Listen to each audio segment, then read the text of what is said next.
ole vini chuan tutor sct bo to mulet le dan min lo hril hei kan en ho dona vini ke en ho pui tur cheu hi chu in email kha in lamman angai don ta ni mo tutor sc on na email kha in lamman angai dona emo phone number kami phone number email in siam na kha in lamman angai don ta a chu poimo ma super an ta chung ka hritlang dewa ko hi diklo mai theya mi lo hriam ram don nia chuan khonga in ka channel hi mi la subscribe lo ni chuan mi lo subscribe in ka video te mi lo like in mi lo share out sak ve thin turin ka ngen chea chuan ka subscriber te zong zong chunga han thil lu ta ilom tu ka share yang te lu te nan subscribe ve tu wangin chuan en hawila in haw tranila tutor ilut anga forget the password ti medang forgot the password ka forgot anga fi deuh so hi ka du thina forgot photanga chuan password khailo hreto lo ni ta hian mo inda dan te kha hreto lo wa email a khan ilut ton ani ta setting rang du le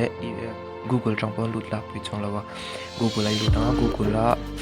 kan account ai lut anga chuan eta privacy ai lut anga password manager ai lut anga tutor ti lo om khi tutor ai met tanga chuan ti hian kan soi zau lo ko ngai hi ma khan Facebook ang kalo soi tel lova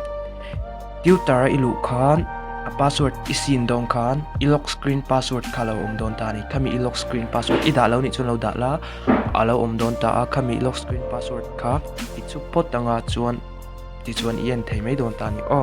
kha mang kalo soi lo van lo hret thiam lo wa chuan ti khan i copy nga password ti khai copy nga chuan heta tutor khan i ti to mai don ni kha zong khan ni mai a chuan không ai lo like in lo share la atam lo wa a ho thei khop me an thil ti hi amar jo shelo de tan jo shit lo thei hi ni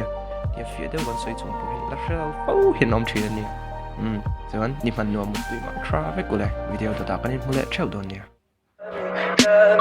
Tell me pretty lies, look me in the face. Tell me that you love me.